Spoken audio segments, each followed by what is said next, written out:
love this movie. It's so luscious. It's just ripe with everything. What was it like diving into that world?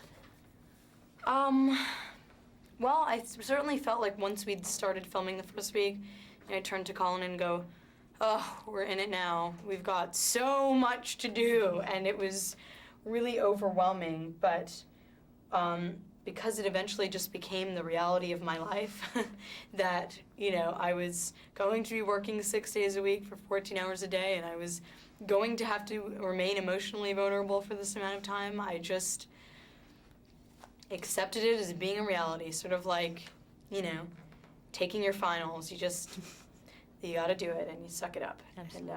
And, it was such an incredible working experience that also distracted me, Yeah, you had all those rocking people around. It might have helped a little bit. What about, the physical labor of it? There were lots of scenes where you had to do some pretty physically rigorous things. Was it exhausting, or were you like, why did I sign up for this? Why did I sign up for this one? I'm scrubbing these steps. Yeah, it's funny, a lot of it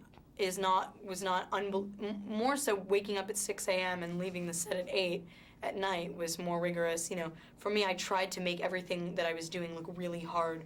For instance, there's one scene where I'm pumping water, and the thing was not, it was just moving back. I thought, why is there no tension on this? Can we, pull a why can't we take some slack up? And so I thought, all right, I'll just pretend that it's the hardest thing I've ever done. Oh, thank God. Pretending that, yeah, so that was just kind of, I just figured if it looked like I was doing really hard labor, people would just buy that and feel be compassionate about this poor girl. I bought it. Good, thank you. I felt exhausted for you. And what about, a lot of the moments were silent moments. There was a lot of acting without language. Was it a new experience for you to not get sort of the luxury of words? I don't know if it was a new experience. I definitely had that before, where I was allowed to sort of kind of float around and be myself, and just, well, not be myself, but be my sort of mind, have my mind be sort of in the character. And I was, I was so appreciative of the bravery that our writer displayed while writing this film and allowing for those silent moments to really play out. Because, if it had been the same story and, and a different writer, you could have easily have had Vermeer and Greet meeting in some dark alleyway saying, I've never wanted for anything as much as I want for you. And, these characters realistically would not have had that communication. And so it made my job much easier, I think, than having to deal with awkward dialogue. Now you need to get in a movie where you get to, have realized love. Oh, yes, all this unrealized love. Yes. Is it killing you? I'm playing a married woman now, so I feel very loved, and I'm totally in love with my beautiful husband, and he's totally in love with me. So I feel like our love is recognized finally. Thank goodness you have that balance. Yeah. What did you gain out of this experience as an actor? What have you taken away?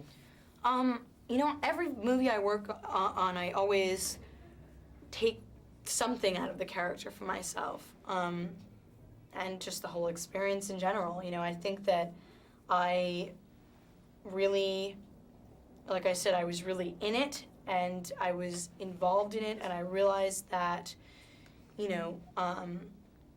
I trust myself more and more with every film that I do. I trust my instincts more and more, and I think especially in this film, because I spent so much time alone and because I spent so much time in silence, that I trust that what is going through, what I'm processing in my mind, will successfully come across on my face.